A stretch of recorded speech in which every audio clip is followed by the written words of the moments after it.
Right,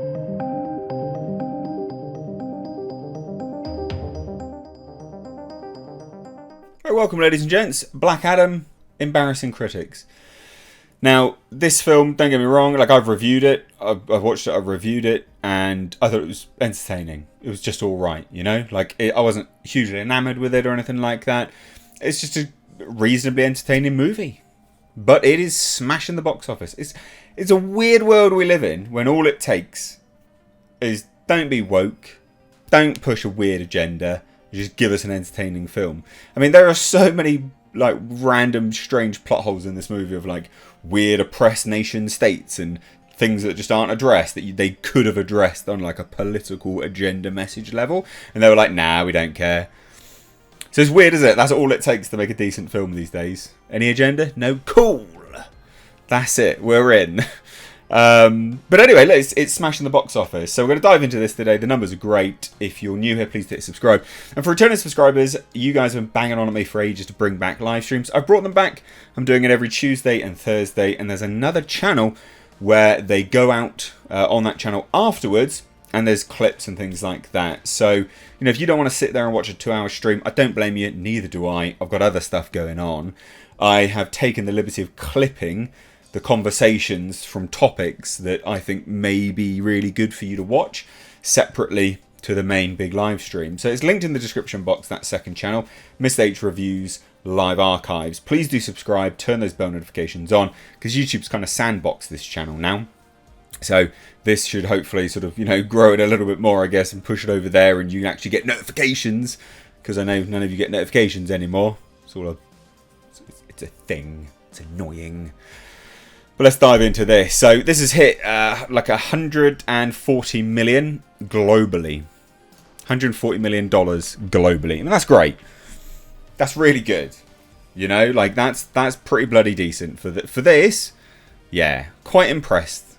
Quite impressed. This was supposed to only get about a $60 million opening or something like that. So I think it's gone above expectations. But again, this is all it took. Just this. Just this. Just don't be woke. That's it. So Warner Brothers' new line, DC's Black Adam, has launched to a $73 million weekend from 76 international box office markets, along with domestic $67 million. So it's a total of $140 million. Now, it's really important to note, these 76 international markets, they weren't open from the Thursday, which they were in the States and elsewhere in like some parts of Europe had it as well. It's not all of it. Not all of it. So that's important to note. Some of it is literally just Friday, Saturday, Sunday. So the global bow is, of course, $140 million.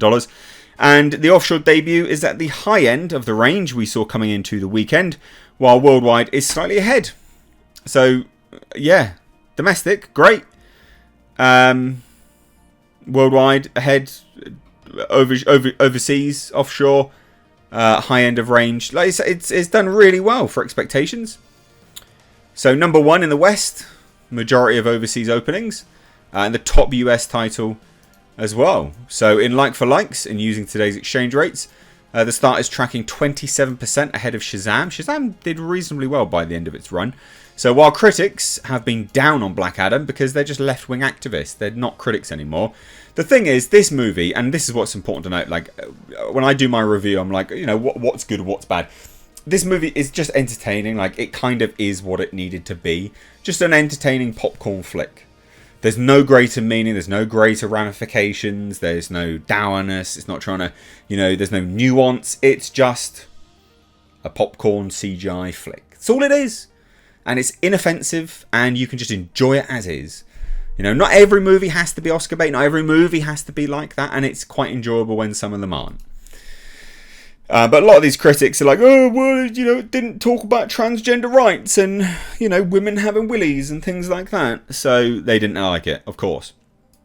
But anyway, family audience score, somewhat surprisingly for an edgy flick. No, because it's fun. But the audience score is really high. So Australia saw a 90% jump from Friday to Saturday.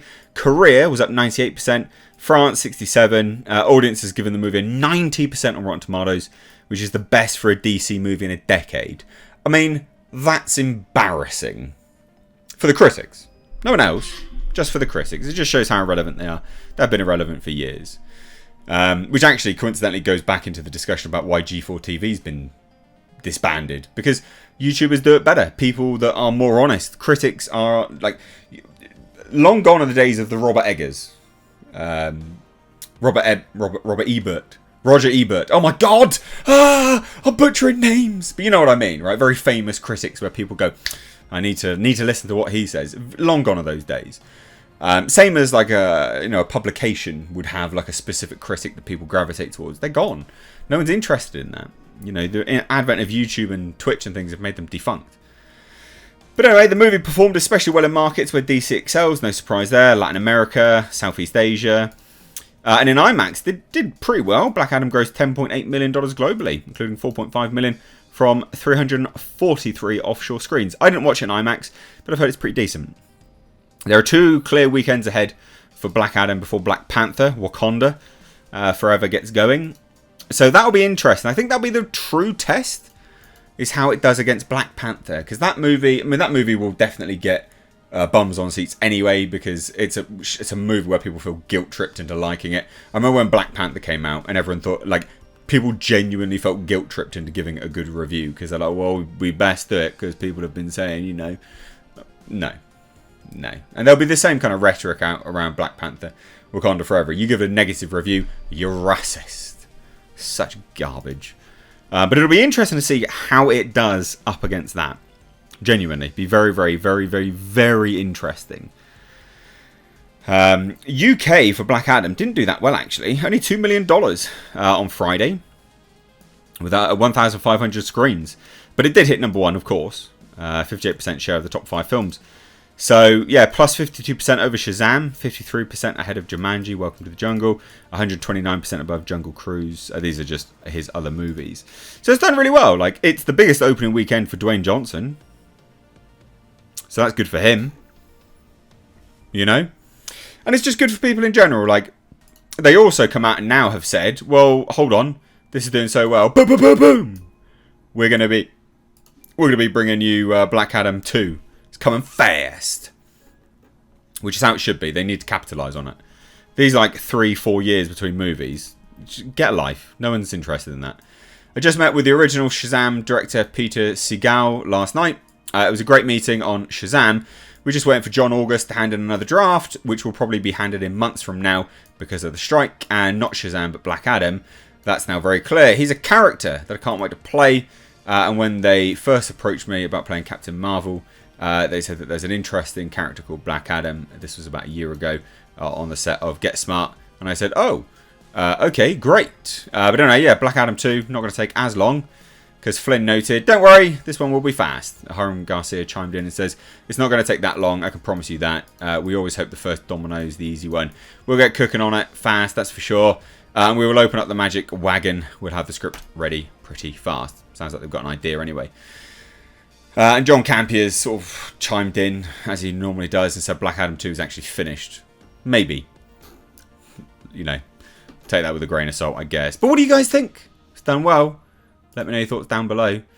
I'd love to hear any and all of your thoughts. Again, check out second channel, Mistakes Reviews Live Archives. We do actually have a car channel as well. That's in the description box. But anyway, cheers, ladies and gents. Have a good Sunday. Take care.